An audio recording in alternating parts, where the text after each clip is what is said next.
One India house add நேயர்களுக்கு வணக்கம். Champions ட்ராஃபியோடைய முதல் கேம் நடந்து முடிஞ்சிருக்கு. Pakistan versus New Zealand. நியூசிலாந்து வந்து 60 ரன் வித்தியாசத்தில் ஒரு மிகப்பெரிய வெற்றியை ரெஜிஸ்டர் பண்ணியிருக்காங்க. இதை பற்றி நிறைய விஷயங்கள் பேச வேண்டியது. யாரோட பேச போறோம் அப்படின்னா, கிரிக்கெட் அனாலிஸ்ட் கிருபாகரனோட. கிருபாகரன் வணக்கம். வணக்கம் ப்ரோ. ஸோ இன்னைக்கான மேட்சை எப்படி அனலைஸ் பண்றீங்க? ஃபர்ஸ்ட் பார்த்ததும் நீங்க எதிர்பார்த்த ரிசல்ட் தானா இது?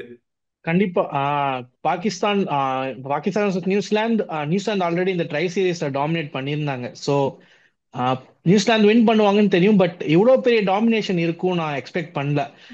பாகிஸ்தான் வந்து ஒரு ஷார்ட் ஆஃப் டீம். எப்படின்னா அவங்க அவங்க எப்படி விளையாடுவாங்க அப்படின்னு நம்ம கணிக்கவே முடியாது. ஸோ ஒரு சின்ன ஃபைட் பேக் இல்லை, நான் வந்து ஒரு 320 அப்படிங்கும்போது சவுத் ஆப்பிரிக்கா கூட ஒரு 350 சேஸ் பண்ணாங்க. ஸோ அந்த மாதிரி ஒரு இன்னிங்ஸ் இருக்கும், அந்த மாதிரி ஒரு இன்னிங்ஸ் ஆடுவாங்க அப்படின்னு நான் எக்ஸ்பெக்ட் பண்ணேன்.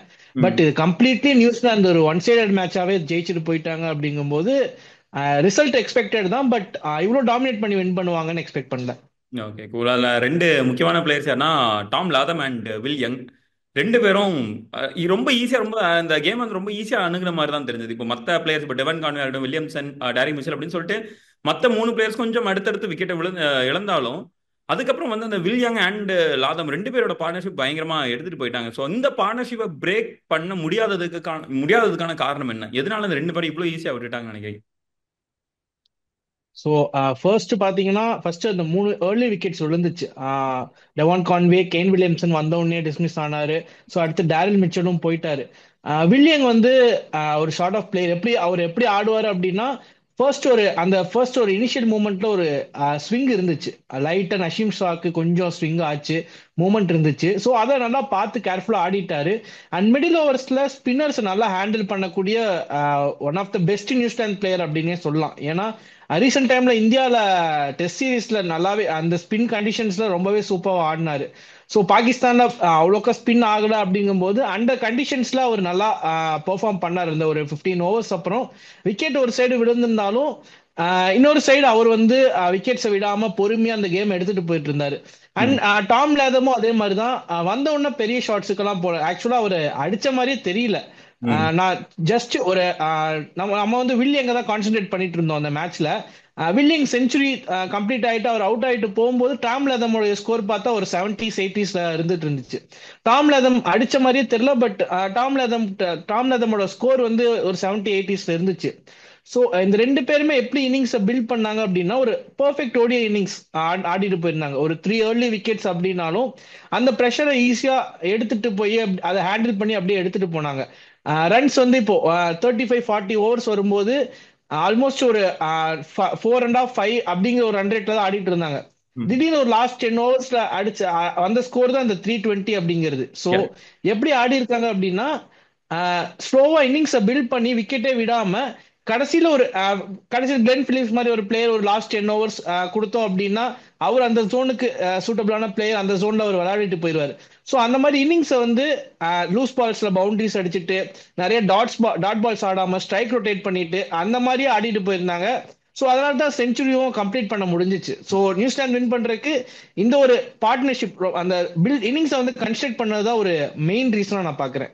ஓகே, குல். நான் ஆக்சுவலாக நீங்கள் சொன்ன ஒரு விதம் வந்து உண்மையாக ரொம்ப கரெக்டான ஒரு பாயிண்டாகவும் எனக்கு தெரியுது. என்னன்னா, ஒரு கிளாசிக்கல் ஓடிஐ கேமை நம்ம பார்த்த மாதிரி இருந்துச்சு. முதல்ல ஒரு சீக்கிரம் விக்கெட் விழுந்தாலும் பரவாயில்ல, சில் பண்ணிட்டு கொஞ்சம் காமா செட் பேக் பண்ணிட்டு நீட்டாக அதுக்கு வர்ற பால்ஸ் மட்டும் நீட்டாக ஃபேஸ் பண்ணிட்டாங்க. மேபி லைக் இந்த டைம் ஆஃப் என்ன சொல்ற இந்த பேஸ் பால் எரா மாதிரியான டைம்ல இப்படி ஒரு இன்னிங்ஸை பார்க்கறது அப்படின்றது ரொம்ப ஒரு உண்மையாக ரொம்ப ஒரு ரெஃப்ரெஷிங்கான ஒரு விஷயமா இருக்கு. அண்ட் இந்த ஒரு விஷயத்துல தான் அவங்க தப்பு பண்ணிட்டாங்கன்னு நினைக்கிறாங்க. கேம் வந்து இப்போ நியூசிலாந்து பக்கமே ஒரு மிகப்பெரிய நியூசிலாந்து சைடு அந்த கேம் போனதுக்கு மிக முக்கியமான காரணமா அவங்களோட பேட்டிங், அதாவது அந்த இன்னிங்ஸை கன்ஸ்ட்ரக்ட் பண்ணது தான் ஒரு மிகப்பெரிய காரணம்னு நினைக்கிறீங்க நீங்க? கண்டிப்பா. ஏன்னா ஃபர்ஸ்ட் 3 விக்கெட்ஸ் வந்து விழுந்துருச்சு. First 3 wicket main batsmen. Dhawan Conway எப்படி எந்த ஃபார்ம்ல இருக்காருன்னு தெரியும். கெயின் வில்லியம்சன் ஒரு கிரேட்டஸ்ட் பிளேயர் அந்த லைனப்ல.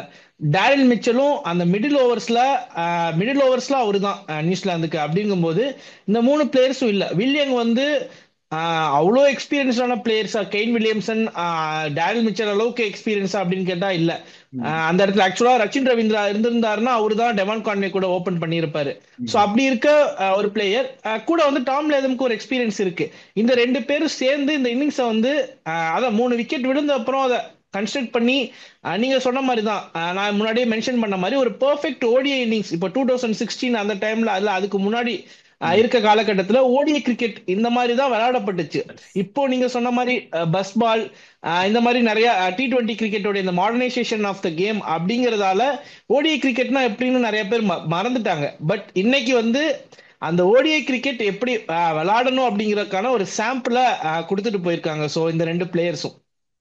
ஆக்சுவலாக சொல்ல போனால் இந்த ஒரு ப்ராப்பர் ஓடிஐ டெம்ப்ளேட் இந்த கேம் எல்லாம் எடுத்து காட்டினாங்க. எனது ஓடிஐ இன்னிங்ஸ்னா எப்படி ஆடணும் அப்படின்றதுக்கான ஒரு ப்ராப்பரான ஒரு ஒரு பாடமாகவே எடுத்துடலாம்னு நினைக்கிறேன் இது.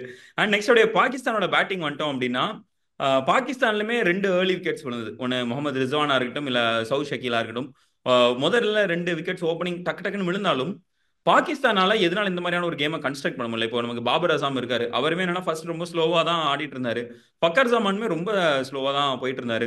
அப்போ ஆகா அவருமே என்னன்னா ரொம்ப அவர் ஆக்சுவலா கொஞ்சம் குயிக்கா கேம் ஆடினாலும் இந்த மாதிரியான ஒரு கன்ஸ்ட்ரக்ஷன் எங்க இடத்துல மிஸ் பண்ணிட்டாங்கன்னு நினைக்கிறீங்க பாகிஸ்தான் அவங்களோட மிடில் ஆர்டர் பேட்டர்ஸ்?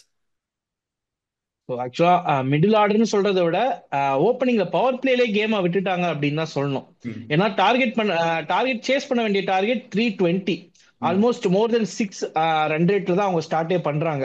ம். அவங்க 10 ஓவர்ஸ்ல விளையாடும் போது அவங்க வந்து 22 for 2 இருந்தாங்கன்னு நினைக்கிறேன். 22 ரன்ஸ் 10 ஓவர்ஸ்ல இருக்கும்போது பாபர் அசாம் பேட்டிங் பண்ணிட்டு இருந்தாரு. அப்போ வந்து ரெக்வயர்ட் ரன் ரேட் 7.5. ம். ஸோ இந்த இந்த இடத்துல இருந்து நெக்ஸ்ட் 40 ஓவர்ஸ்க்கு அவங்க 7.5 எவ்ரி ஓவர் அடிச்சுட்டே போகணும். ம். T20 கிரிக்கெட்டை பொறுத்த வரைக்கும் இந்த 7.5ங்கிறது ஒரு பெரிய ரன் ரேட்டா இல்லை. ஏன்னா ஒரு 15 to 16 ஓவர்ஸ் தான் அந்த ரன் ரேட்ல ஆட போறாங்க அப்படிங்கிற மாதிரி இருக்கும். பட் ஓடிஐ கேம் ஃபார்மேட் அப்படிங்கிறது இதுதான். அடுத்த 40 ஓவர்ஸ்க்கு 7.5 அப்படிங்கிற ரன் ரேட்லேயே விளையாண்டுட்டு போகணும். ஸோ அப்படிங்கும்போது ஒரு ரெண்டு ஓவர் மிஸ் ஆயிருச்சு அப்படின்னா ரன் ரேட் வந்து இன்க்ரீஸ் ஆகிட்டே இருக்கும். அது வந்து pressure on the batters and பின்னாடி வரவங்க மேலே தான் அந்த ப்ரெஷர் விழுகும். ம். ஒரு எக்ஸாம்பிள் இந்த மேட்ச்ல இருந்து என்ன எப்படி சொல்லலாம் அப்படின்னா, 15th ஓவர்ல ரெக்வயர்ட் ரன் ரேட் 8 தாண்டிருச்சு. வித்தின் ஒரு 3 to 4 overs required run rate 9 தாண்டிருச்சு. 25 ஓவர்ஸ்க்குள்ள 9.5 தாண்டிருச்சு ரெக்வயர்ட் ரன் ரேட். ம். ஸோ பவர் பிளேல இதே இந்த 22க்கு பதிலாக 70 for 0 இல்லை 80 for 0 இருந்திருந்தாங்க அப்படின்னா அடுத்த 40 ஓவர்ஸ்க்கு ரெக்வயர்ட் ரன் ரேட் 6 அப்படிங்கிற ஒரு இடத்துல வந்து வந்து விழுந்திருக்கும். ஸோ அப்படிங்கும்போது 6 per an ஓவர் இல்லை ஒரு கொஞ்சம் அந்த மிடில் ஓவர்ல ஒரு ரெண்டு ஓவர் நம்ம பெரிய பெரிய ரன் ஸ்கோர் பண்ணலனாலும் அந்த ரன்ஸ் அடுத்த ஒரு 2-3 ஓவர்ஸ்ல நம்ம வந்து பிளான் பண்ணி எடுத்து அடிச்சிடலாம். ஸோ ம். பவர் பிளேவை சரியா யூஸ் பண்ணாததுதான் ஒரு இந்த பேட்டிங்கான மிகப்பெரிய ஃபிளாப்பா நான் பாக்குறேன். So Babur Azam and shout Shakeel earlier wicket போயிருச்சு. பட் அடுத்து வந்த முகமது ரிஸ்வானும் ஒரு 13 பால்ஸ் பிடிச்சிட்டு அதுக்கப்புறம் தான் அவுட் ஆனார். ஸோ பவர் பிளேவர் சரியா யூஸ் பண்ணல. அண்ட் இன்னொரு ஸ்டாட் ஒன்று நான் பார்த்தேன். ஆக்சுவலா இப்போ இருக்க ஃபுல் டைம் டீம்ஸ், அதாவது இந்த 12 டீம்ஸ்ல பவர் பிளேல கம்மியான ரன் ரேட்ல ஆடுற டீம்ஸ்ல வந்து லாஸ்ட் வந்து தேர்ட் பிளேஸ்ல இருக்காங்க பாகிஸ்தான். இவங்களுக்கு பின்னாடி இருக்க ரெண்டு டீம் ஆப்கானிஸ்தான் அண்ட் அயர்லாந்து மட்டும்தான். Okay. அண்ட் ஸோ இதுதான். ஸோ பாகிஸ்தான் வந்து ரொம்ப ரொம்ப நாளாவே இந்த பவர் பிளேல வந்து பெரிய ரன்ஸ் கன்ஸ்ட்ரக்ட் பண்றது இல்ல.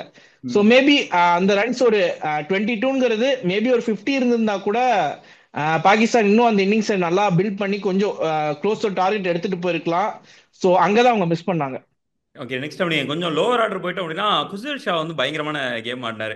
அவர் கூட சேர்ந்து என்னன்னா ஷைன் அப்ரிடி ஒரு சைடு ஒரு குட்டி பார்ட்னர்ஷிப், அப்புறம் அது பக்கம் நசீம் ஷா கொஞ்சம் அப்படி குட்டி பார்ட்னர்ஷிப் அப்படின்னு சொல்லிட்டு கொஞ்சம் கடைசி வரைக்கும் அது இது போச்சு.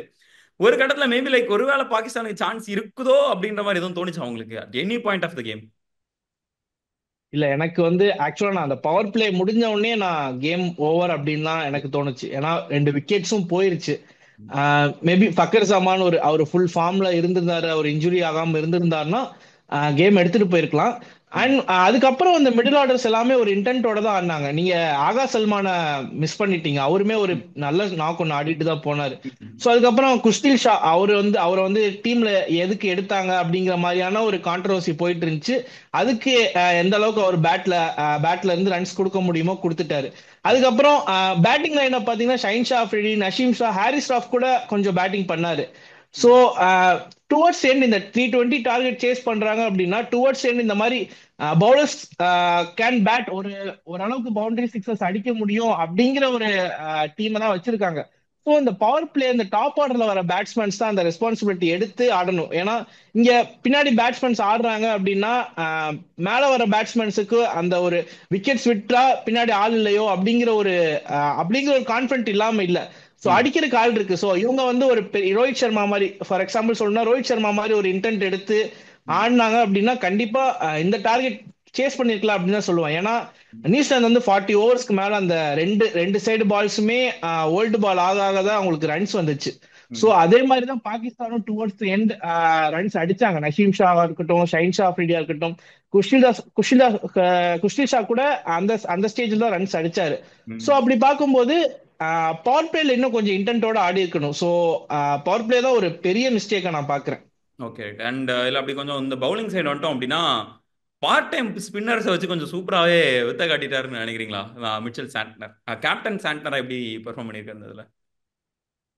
ஸோ அவங்க ஆக்சுவலா பாகிஸ்தான் வந்து சாரி நியூசிலாந்து வந்து ஒரு பவுலர் ஆக்சுவலா நேதன் ஸ்மித்தை வந்து பெருசா யூஸ் பண்ணவே இல்லை. அவர் மிடில் ஆர்டர்ல ஒரே ஒரு ஓவர் அந்த பார்ட்னர்ஷிப் பிரேக் பண்ணதான் வந்தாரு.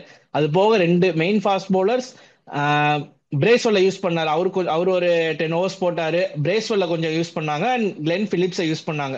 ரன்ஸ் லீக் ஆச்சு, பட் ஸ்டில் அந்த பார்ட் டைம் பவுலர்ஸை வச்சு அவரு நல்லா மேனேஜ் பண்ணாரு. இன்னொரு விஷயம் என்னன்னா, இன்னொரு advantage, run rate required run rate ரொம்ப இருந்துச்சு. அப்படிங்கும்போது அதை ஒரு அட்வான்டேஜா பயன்படுத்திக்கிட்டாரு. மற்ற பவுலர்ஸுக்கு கரெக்டான அந்த ஸ்பின்னர்ஸுக்கு கரெக்டா ரொட்டேட் பண்ணாரு. பட் ம். ஸ்டில் இப்போ இதை விட ஒரு இப்போ இந்தியா மாதிரியான ஒரு சைட்ல லீக் கேம்ல ஆடும்போது இந்த ஒரு பவுலர் ஷாட் அப்படிங்கிறது அதை எப்படி யூஸ் பண்ண போறாரு அப்படிங்கிறது நம்ம பார்க்கணும். ஏன்னா நேதன் ஸ்மித் ஆடுவாரா இல்ல கைல் ஜேமிசன் உள்ள வருவாரா அப்படிங்கிறது தெரியல. பட் இன்னைக்கு வந்து ரொம்பவே சூப்பரா ஹேண்டில் பண்ணாரு. ஸோ இதே மாதிரி சுச்சுவேஷன் ஒரு இந்தியா மாதிரியான டீம்ஸ் இல்ல செமிஃபைனல்ஸ் ஃபைனல்ஸ் போகும்போது பெரிய டீம்ஸ் வரும்போது எப்படி சமாளிக்க போறாங்க அப்படிங்கிறது பார்க்கணும்.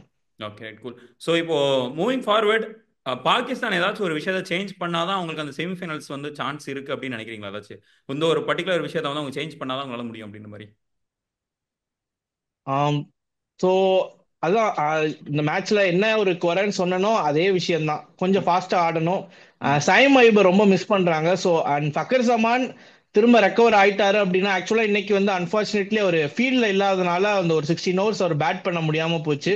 ஸோ அவர் டாப் ஆர்டர்ல வந்தாரு அப்படின்னா ஒரு சைடு கொஞ்சம் இன்டென்ட்டோட ஆடுவாரு. ம். அண்ட் பாபர் அசாம் மிடில் ஆர்டர்ல எந்த ஆர்டர்ல ஆடினாலும் இவ்வளோ ஸ்லோவா ஆடக்கூடாது. ஆக்சுவலா ஒரு ஓரளவுக்கு ஓடிஐ கிரிக்கெட்டை ஓடிஐ கிரிக்கெட் மாதிரி ஆடினாங்க அப்படின்னா மூவிங் ஃபார்வர்ட் பாகிஸ்தான் வந்து பெரிய ஹைட்ஸுக்கு போகலாம். பட் இன்னும் இந்தியா கூட ஆட போறாங்க. ஸோ அது வந்து ஒரு பெரிய மேட்ச். அந்த மேட்சை வந்து அவங்க கன்ஃபார்ம் வின் பண்ணி ஆகணும் அப்படிங்கிற ஒரு சுச்சுவேஷன். ஸோ பங்களாதேஷை வின் பண்ணிடுவாங்க. ஸோ இந்தியா மேட்ச் அவங்க வின் பண்ணாங்கன்னா தான் சான்ஸ் இருக்கு. ஸோ எஸ், பாகிஸ்தான் வந்து இந்த இடத்துல எல்லாம் பவுலிங்கை பொறுத்த வரைக்கும் பெருசா சேஞ்சஸ் எதுவும் பண்ண வேண்டாம். ம். லாஸ்ட் ஒரு 10 ஓவர்ஸ் நிறைய ரன்ஸ் லீக் பண்ணாங்க. ஸோ அது மட்டும் கொஞ்சம் கம்மி பண்ணிட்டு பேட்டிங்ல இன்னும் கொஞ்சம் ஒரு இன்டென்ட்டோட ஆடினாங்க அப்படின்னா they have batting line up 9-10 முடி இருக்கு. ஸோ அந்த இன்டென்ட் காட்டினாங்க அப்படின்னாலே போதும். Okay, right. Thank you so much Kirubakaran. Next ஏதாச்சும் ஒரு வீடியோவில் மீட் பண்ணுவோம். தேங்க்யூ. தேங்க்யூ.